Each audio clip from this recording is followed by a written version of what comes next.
интересы нашей страны в зоне специального и продолжателей традиций нашей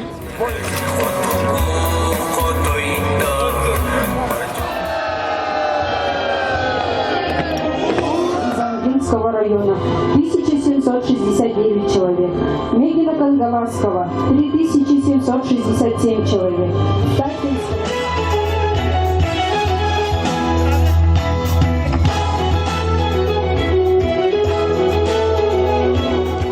Панасевичтен беге ине бибикке төрөбүттөн оголоро болобут мен икки балтылаакпын онну корак колорор бер сылларга сужуялаабыт билигин 9-12 хастах Анастасия Петровна Афанасьева диен барбыт.